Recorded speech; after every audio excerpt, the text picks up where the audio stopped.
Hi everybody, this is Alchemist 2 and I'm back again with another book review.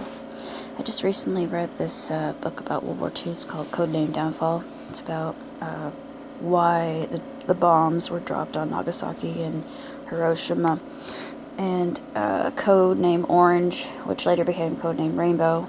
Codename Orange was a good strategy for the time, but it just didn't have the clout that Rainbow did, and actually Rainbow worked better than Orange did, which this book explains in detail. What I didn't know is that the kamikaze pilots were actually in their teens, and there were quite a few casualties. Actually, there were more than just a few casualties. There were thousands of casualties. So that's the epilogue, and it's interesting that Truman himself didn't want to drop the bomb. I mean, Truman himself did want to drop the bomb, and he did use gas, and Roosevelt never wanted to use gas because he seemed that he perceived that was inhumane.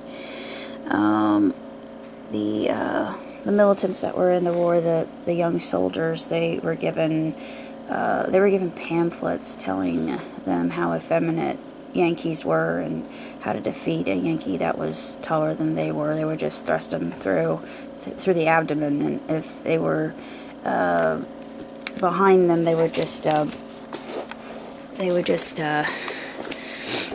stab them in the back, basically, and it was very disconcerting and troubling to read.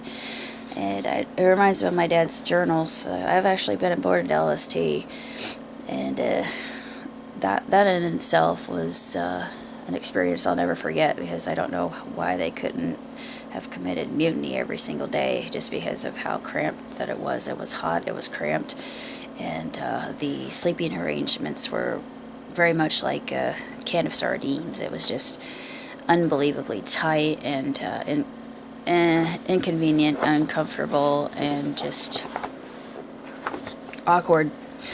They were called landing support tanks, but they also had a nickname for them. They called them large slow targets, because they were extremely slow, extremely large, and easily targeted. But my uncle was a medic or corpsman, and he operated one of the turrets. He was in Normandy as well as in Okinawa, but Kyushu was actually one of the strongholds that they attacked, and it goes into detail about how they decided to go into these different cities, and there was no chance. They really didn't, even though the enemy was really quite strategic, and they would use the art of the bluff just to get by. They would say one thing and mean another. I forget what they call it. There was a Japanese term. I forget it right off the top of my head because it's way too early. But this book is absolutely fascinating. It's one of the best I've read in a good long time. And I'm actually going to be using it for my research, because I had no idea that they called some of the planes bakas. If you know a little bit about Japanese, baka means fool, or idiot or stupid. And then the kamikaze pilots, the Zeros, and the Zeros, I know I shouldn't say this, but being a fan of airplanes, the Zero itself was just a pinnacle of manufacturing and aerodynamics. I mean, it had no wheels. It was just built to fly into whatever it could and explode. And they had soldiers that would wear these devices that they would be basically underwater bombs, and they would basically like our suicide bombers. And the suicide bomber is really not a new thing at all. It's a time-tested technique that's been around since World War II, people.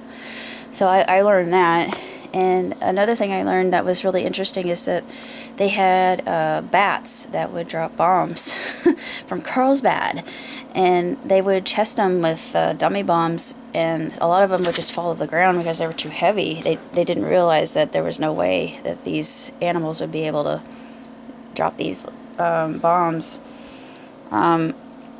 That really wasn't the best idea, I don't think. I mean, it would have been very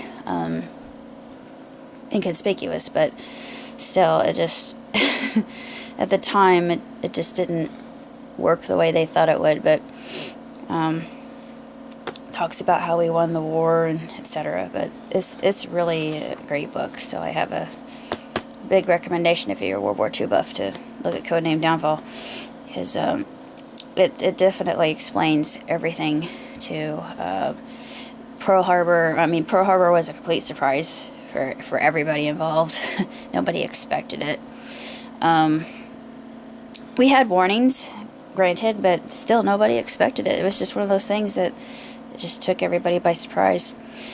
And I think that when they decided to go into Kyushu, which was the stronghold, that nobody expected that either. They thought that they were going to win the war, but they realized that their days were numbered, and they were a very valiant enemy, but they just didn't.